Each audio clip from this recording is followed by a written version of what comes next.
Off top, since the year 2000, the Raiders have had 14 coaches, including interim. Play the music. This is the Domonique Foxworth Show.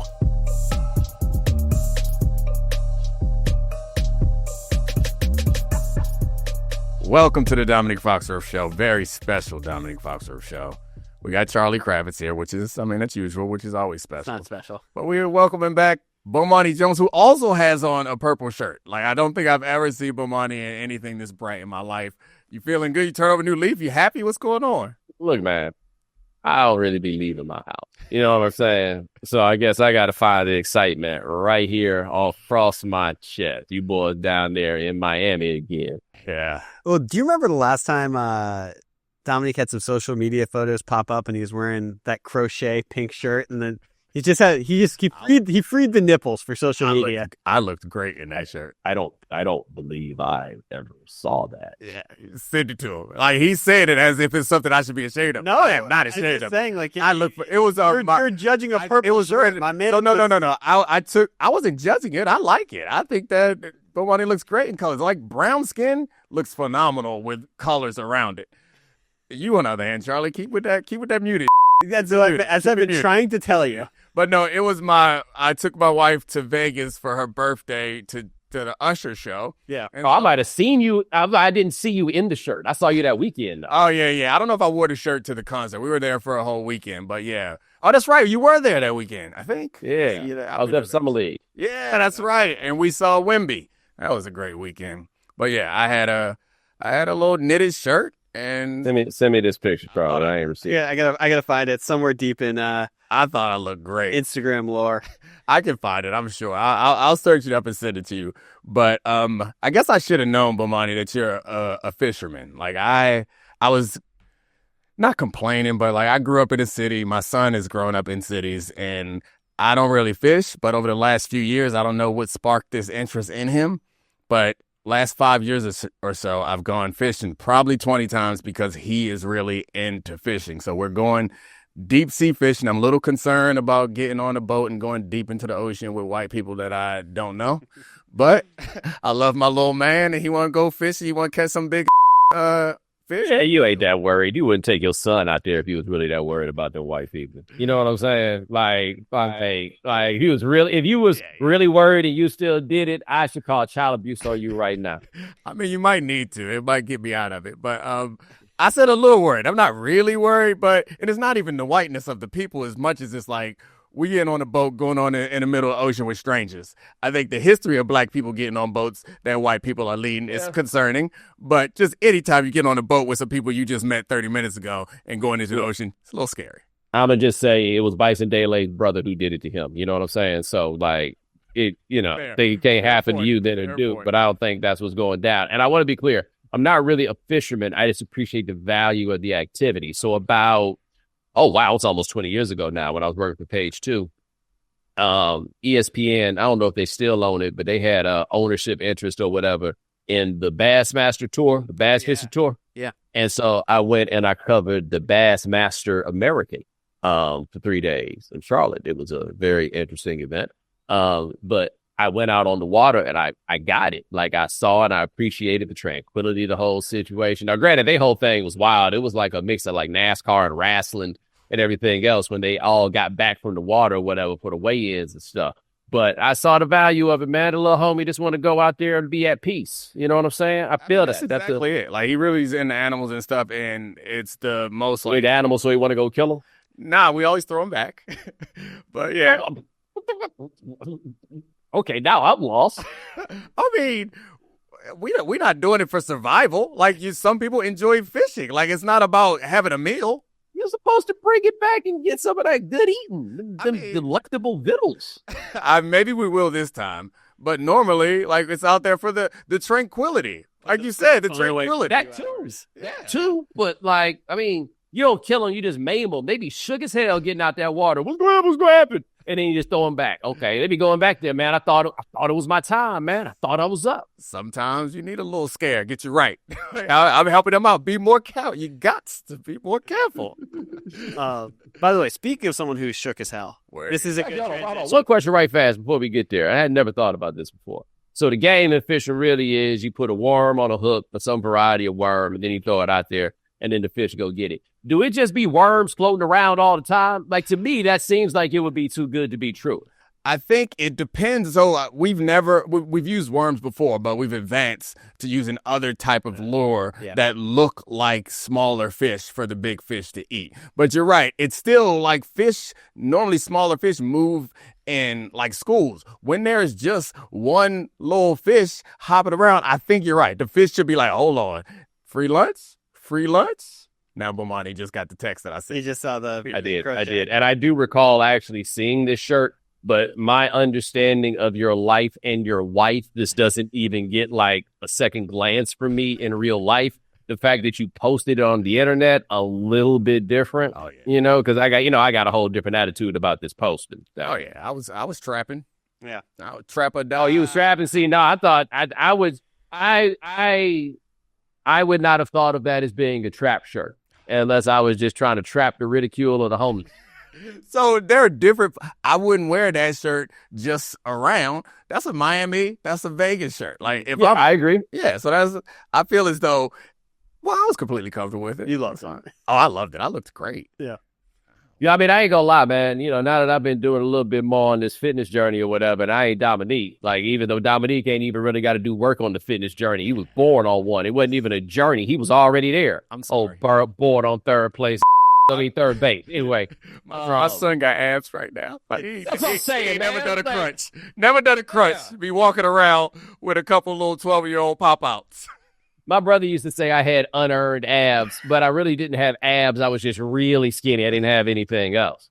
I forgot what I was going to say. Oh, you were just talking about like you got some. Oh yeah. I'm a little more likely to get a little more adventurous with it now that I feel like I got a little something to give them. I feel like I accidentally did a flex move there that I would get ridiculed for because it ain't that impressive.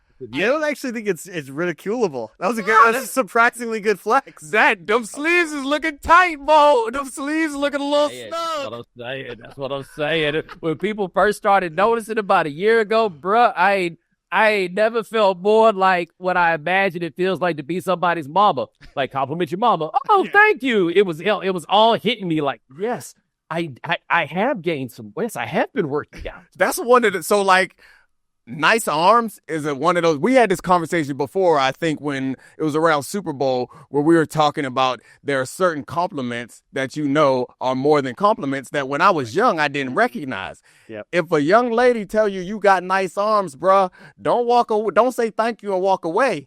Nice arms is like, I want to have a conversation. It smell good and nice arms. Ain't nobody telling you smell good, you have nice arms, unless they want to know. They want to know you a little better. Yeah, you got nice arms. You feel good wrapped up in them too, wouldn't you? All right, how you going to segue from that one, Charlie? The Thunder are wrapped up in the Pacers right now. That was a terrible transition. No. We're coming off Game 3, and like when you listen to this, we'll be careening towards Game 4 of the NBA Finals. I'm going to be honest. Coming into Game 3, I did not expect the result of the Pacers just simply outplaying the Thunder at their own pace in a series where it felt like the Thunder had dominated most of the first 8 quarters we had seen. But that's where we are now. The Pacers are up 2-1. They're still underdogs in the series. But the question I have for you guys is coming off this result.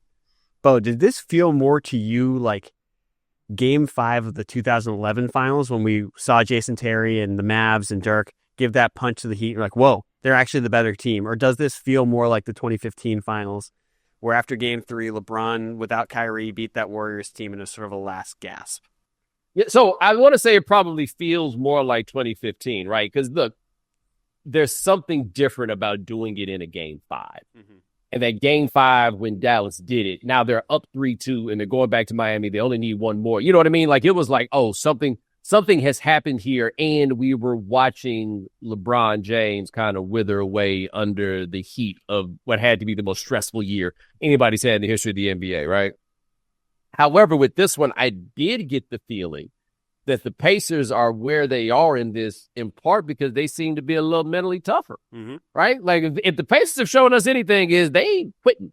They going to take this all the way to the house if they absolutely can. And it looked early like they were going to get washed, except they just don't stop. They got a bunch of dudes who aren't that good, but can be good on a given night. And they seem to be really good at identifying when they're having that night. Like, nobody's going to have the John Starks 2 for 18 game. They're going to know they can't do that. But Macklin will show up and give you 27, 22 minutes. Yeah, the mental toughness point is an interesting one because it's one of those factors that we point to a lot. We have a hard time assessing and evaluating. And to be completely honest with you, it don't matter all that often because like everyone is in the same range of mental toughness normally when you're in pro sports. And what really matters is like execution and talent most of the time. But it does feel like in this case, making that point is interesting because that's the last thing or like the last medal that we have yet to put on this OKC Thunder is they've answered all of our questions, but we've yet to have the like, hey, back against the wall, you really in trouble. What you going to do about it? And this was the kind of the first game. I might push back on the time. They were down 2-1 to Denver. And in that game 5, they were on the ropes. Right. They were down by, I think, 8 points with 6 minutes left in that game. And it felt like Jokic was going to come through and then no one other than Jokic scored for the Nuggets in that fourth quarter. But do you feel, I mean, I guess maybe you could be right, and it's all subjective, but do you feel like this is I think maybe also we've been wanting to say this team is too young. We've been wanting to say this team doesn't have a super duper star, a second super duper star to back up SGA, and they haven't really done anything to disprove that, but you feel differently about it. So I guess I think I feel closer to Bomani on this, where whether it's mental toughness or coaching or execution or somewhere between of the three of them, I'm continually floored by the fact that OKC can't get Indiana to stop playing the way that Indiana wants to play. I know there was a period in game 2 when they were able to knock them out of their offense and Halliburton was really passive. But last night, OKC threw haymakers in the first and third quarter and Indiana was like, all right, we're just going to continue to execute our game plan for all 48 minutes. And we have this slew of bench guys in McConnell, Toppin, Ben Shepherd, Mathurin, that are all going to be plug and play in the system and wreak havoc on you guys. So they put up a different type of chaos in OKC, for sure. Yeah, I mean, Oklahoma City, if they're not taking the ball from Indiana all the time, what are they doing? Yeah. Because that was like when they are rolling, I've never seen a team that just takes the ball from people like that, right? Just I can't imagine the focus you have to never drop the ball below your chin at any point because they are coming to rip you no matter what it is. But they're still really young. Mm-hmm. Like, even if the Pacers are no more battle tested outside of Siakam than they are, the Pacers, by and large, are just not as young. And there's something to that. But at the same time, there wasn't what in that regard if you just took age out of it. If you talked about it with the experience of like being this deep into it. I don't know if any of the stuff that we normally lean on, I can't tell how much any of those things truly matter, but it does look like it's on Daigneault to make the adjustment. Yeah. And we have all decided that Rick Carlisle is a better coach. We have completely ignored that whole decade that Rick Carlisle couldn't win a first round series. Hell no. We are turning him into James Naismith just that quick because he did it that one time. He did it at one time. And I mean, I think this year, no matter what happens the rest of the series, this year counts as another time, right? Like, yeah, look, I'm all I'm saying is Carlisle, it became bold for people to look up and be like, boy, that Rick Carlisle's a really good coach, right? This became the thing for everybody to say, so they sound like, how the kids say it, sound like they know ball, right? Daigneault, the only chance Daigneault has to overcome the allegations is by making like some big adjustment at this point. Because otherwise, all he's done is win something like 125 games in the last 2 years or something crazy. It's got to be more than that. It's got to be closer to 130. That is funny. We don't give Daigneault much credit. It's all about how the roster is constructed, which like is part of it. Yeah. It's about the team. But they don't have, but we acknowledge that they don't have a real, like a guy that we think of as a championship number 2. But nobody Indiana does have one of those. Siakam, I guess, but do you think of Halliburton as a real championship number 1? I mean, if I didn't think of it before when he just kept hitting all those damn shots, I kind of had to move into it. But I know Siakam is a championship number 2 because he got a ring from that time he was a number 2. Honestly, this is one of the better coach finals matchups I can remember because I'm actually going to give Carlisle credit for the fact that I don't know if this is. Well, actually, I'd push it back to you guys on how much credit he deserves for this. He is an incredibly flexible NBA head coach. he's willing to change his system for the fact that he has a totally different team than he's had in the past. And I don't know if that's just being like having less ego or if that is more coaching. Where I think Dagnall is an amazing. I know what it's not. It's not what you just said. It's not about having less ego. Okay, well, I feel saying like very confident because it's like I'm saying flexible because we just saw the team that he beat in the conference finals have the least flexible head coach in someone like Tom Thibodeau, and that is more common with coaches that go from stop to stop and have their idea of how a basketball team should be run. That's fair. That's fair. I wouldn't, and so I only frowned up my face when you said flexible because I think he has evolved into a newer version of himself. But I think the book on him before was that he wanted to call every offensive set down to 4, right? Like that's just not somebody, and I guess maybe that is evidence to the fact that he is flexible because he went from that guy to somebody new. But I just don't, when I think of like a guy who kind of goes with the flow and is flexible, is bends and contorts his scheme to fit whatever happens like that. He's not the first guy that pops into my head. Oh, personality-wise, it certainly doesn't seem like that. It's just interesting how different this Indiana group plays than you think of the Carlisle Dallas teams. You know, I mean, look, we all agree that Carlisle has one giant demerit on him, and I know this won't mean anything to a lot of people who are listening, but I mean, he went to UVA. I knew it. I was going to say, is it Celtics or UVA? It's UVA. The Celtics thing, I mean, I will say the UVA to Celtics pipeline, it made a lot of sense. But it's really just it's the UVA part. Like he gives wild I went to UVA vibes. Mm-hmm. Going bald helped though. Like I feel like I'm looking at young pictures of Rick Carlisle right now. UVA Carlisle. Yeah, that's worse. The bald Jim Carrey Carlisle. He does look a lot like Jim Rick Carlisle's the only coach I could ever think of as good as he is to lose a very good job with a team that was very close to winning the championship just because everybody hated him. Mm-hmm. That's rough. Yeah. Strictly because of that.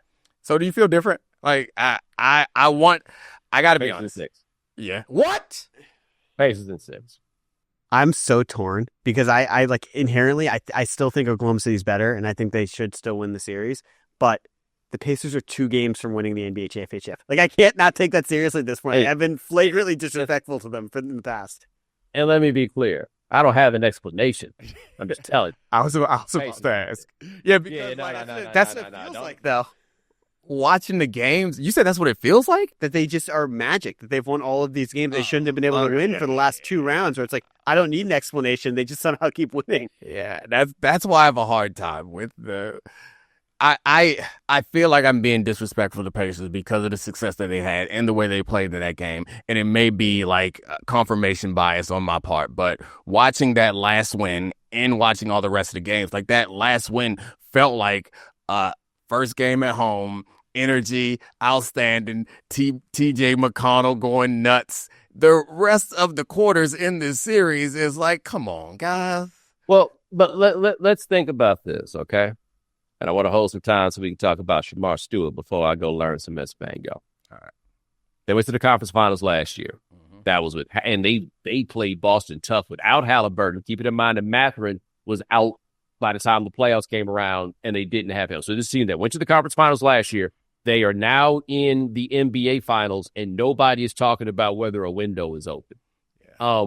What are we collectively doing wrong here? Right. Like what they did to the Knicks, they did it to them 2 years in a row, right? Like, so what are we not getting right here about them? And they got guys with talent.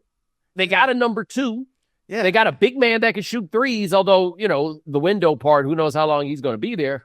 But I think it's the superstar portion, right? It's like this team is different from teams that we've grown accustomed to seeing win championships. Teams that we've grown accustomed to win championship is guys who are legitimate MVP, top 5, top 3 MVP candidates every season. And I think that's the part. It's like, all right, sometimes there's a fluke team that makes it up there. That's why we're not talking about it like it's a window. It's because their best player is not one of the top 5 best players in our view in the NBA. The question I have about Halliburton is, how much were we thrown off the scent after his injury last year when going into the first in-season tournament when he was incredible and he was going toe-to-toe with LeBron and all those guys and we're like, oh my God, this Pacers team, this guy's an emerging superstar. He pulls his hamstring, he tries to come back to hit the 65-game threshold to make All-NBA, doesn't rehab the injury, barely plays for Team USA, and is a slow start to this year. And there is a part of me that's like, maybe he is a lot better than the 12 months he was injured showed, and that he actually might be closer to that. I think it's the slow start this year that did it all. Mm-hmm. That's why we stopped paying attention to them. They were a monster after January. But generally speaking, what you got from a basketball team by January 1st is what that team is going to be. It's not like they made some giant trade to change the complexion of the team this year. They made that trade last year when they got Siakam. You start slow in this day and age with the NBA team, we going to forget about you for a little while. Yeah. And then by the time we got hip, they was killing. All right, let's hard pivot to Shemar Stewart on this, because this is a story I find fascinating. He has left Bengals minicamp. This is a first-round pick. We're supposed to have slotted salaries where they know exactly what to pay him, but the Bengals and Stewart are an impasse because the Bengals want to put in language in his contract that gives them the potential to void future years of guaranteed money in his 4-year rookie deal. Why are the Bengals so bad at this? Because that's where I come at this. This is a team where you have this window, you have Joe Burrow, you have Jamar Chase, and they seem to continually bungle contract situations in ways that no other teams in the NFL do. Because and everybody told me Mike isn't in charge anymore. Mike Brown isn't in charge. His daughters are in charge now. Who they learn from? Who's their OG in the game? It's always something like this with Mike Brown. The year they were on Hard Knocks and Andre Smith was their first-round pick, and Al Davis did a crazy overpay, I want to say, on Dominique's buddy, Darius Hayward-Bay. And Mike Brown decided that overpay should have nothing to do with what the salary. Andre Smith was the pick before Darius Hayward-Bay. And so he decided that overpay should have nothing to do with how much he paid Andre Smith. And so it wound up being the arms cross holdout. Mike Brown is the guy who wanted preseason games rather than December games at home because he said his fans didn't want to be in the cold, so he'd rather play early games, which is not something that people typically say when they're trying to win. They are the place that reuses jock straps. Yep. What I love about this is Shemar Stewart being like, bro, I'm not doing this with y'all. Yeah. What are you talking about? I'm not doing this. And it's the place that at one point would only draft and sign players that were in their local market. Like they would only go get Big Ten guys because it's the only ones that they knew of because they did not have a scouting department that would go elsewhere. And then after that, they drafted all the dudes, like I call them over-the-air television dudes. LSU, Clemson, Oklahoma. Yep. They were not digging deep to go find. I don't know how they got Trey Hendrickson. That must have been an accident. It absolutely was. So, like, I think one of the things that, and this might be too broad a take on this, but I think we've talked about this before, this trying to institute some new language in contracts and trying to get some new leverage and institute a clause that is almost 100% or very close to likely never to be utilized. Like it's not something that happens often. How often are you hearing about guys getting their contracts defaulted on because they did so? Like you're fighting and you're taking this stand in order to set some precedent that it makes so little sense that it makes me want to think, what you trying to do? Yes, you must have some other plan. But then it takes you back to this point that is maybe a little broad for this is we assume when you are in this position that it's because you have had a lot of success doing a lot of other things. And the thing about American professional sports, it's different from other businesses in other countries' professional sports, is there is no promotion and relegation. There is no way to fail.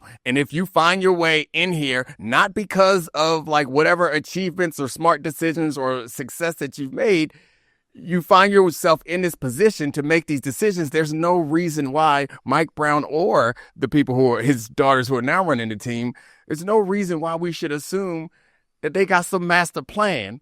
Like sometimes people just do dumb stuff. They've been like this since Paul Brown died. Yeah.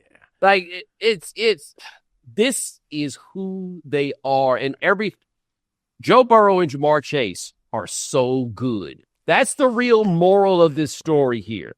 Those two guys are so good because these are still the Bengals. Remember we were telling Joe Burrow, don't go there? Yep, I remember. Yeah. And people were like, oh, man, you just saying that. No, we was right. We was right. It just crystallized another thing in my mind about how happy were they with Marvin Lewis. It's like they kept a mediocre black coach because they cheap. See, I disagree. Or I apologize. Mediocre results, exceptional black coach, giving the circumstances. Exceptional coach. It's so amazing because the real thing, Marvin Lewis did it good that first run. Carson Palmer teared his ACL, right? Completely changed that whole run. But the big one was he got put in a situation that nobody could win in the playoffs with, which was Andy Dalton as their starting quarterback. Because they got the bargain option in that draft. They got Andy Dalton, which, by the way, was a better pick than Jake Locker, a better pick than Christian Ponder, a better pick than it was another one that was up there. Blaine Gabbert, that was his name. Everyone but Cam Newton. But you were never gonna win. Yeah. None with no Andy Dalton and but Marvin tried. That's a fair point because I was framing it as because a coach like Marvin Lewis probably would have gotten fired at a bunch of other places. Correct. But maybe Mike Brown recognized that, like, hey, I found somebody who can make chicken salad. I ain't never getting rid of this man because I love chicken salad or I love chicken so much. Yeah, like the idea that Marvin Lewis at no point tried to get fired is pretty amazing. I got a question about the Shemar Stewart thing. Do you think there's a world? Because, I mean, this is a miracle that he dropped right to them.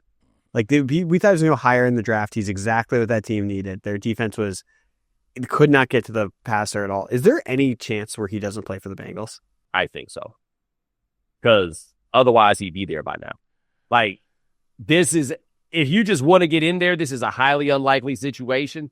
It's not a big chance, but it's a chance. And what I did not realize about it is if you go back in the draft, the one provision is that the Bengals can't take. I would normally say no, but in this situation, what normally happens in these places, like the money matters so much that you come around, or the public pressure gets so high that you have to step in. The thing about it is it doesn't appear to me that Mike Brown cares about the public pressure, and the public seems to be on Shemar Stewart's side. Yeah. So there's really nobody in here who's going to be shamed into like capitulating. And I think that Shemar Stewart also has the support of the players, people around him. He must. Yeah. They might make him the team captain. He thought, the first rookie player rep in history. The fact that he sat in front of reporters and was like, yo, these people ain't even trying to win. And he noted that it continues to happen with this team. And that man, masterful move. As a rookie. Roping in Trey Hendrickson. He was like, 17 sacks. They won't even pay that dude. Oh, that's so amazing. I normally cats come in there and they ain't got to say nothing. And also, isn't he one of these great tools, low production college players? 1.5 sacks.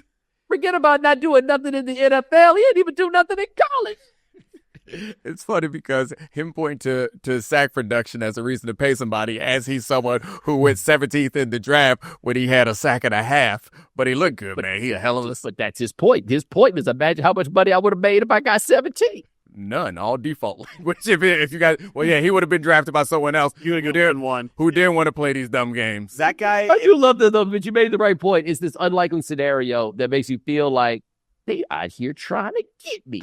Like that's what this comes down to. They try to get you. And everyone around him is, I think that's the important part, is everyone in the football media is like, hey, bro, they trying to get you. Don't fall for that. I mean, I don't remember a team like this. Joe Burrow publicly was like, are we trying to win or not, guys? Like, pay my guys. Like, this is both sides of the ball. No one seems happy with the way the organization is paying people. And they're just saying, why can't you be like the Eagles and figure it out? We told him not to go there. Right? And I understand why the Bengals people were so salty at us for saying it, but this that we was talking about. We told him not to go there. But that's right. He got there before Jamar Chase. Yeah, we told you not to go there. And the crazy thing is that Chase and Burrow being on the field together it's hard not to root for them. And you want them to succeed because of the way their offense plays. Yeah, I do remember that Super Bowl, and I was like, nah, please don't. Nah, I mean, come on, not Mike Brown. Yeah. Like, But it's just like those two, that offense is like the most explosive offense. I get it. I understand. But, I mean, I love them. I wish them the utmost success. But given what anyone who's followed like the business of this and been around this league long enough, nobody wanted to see that man holding that thing. Nobody wanted to see him holding the Lombardi. Oh, man. Good times. Appreciate you, Bomani. I know you got a Spanish lesson. Enjoy yourself. Right. I appreciate you, fellas. Yeah, I'll holler at you soon. Oh, yeah. Can't wait.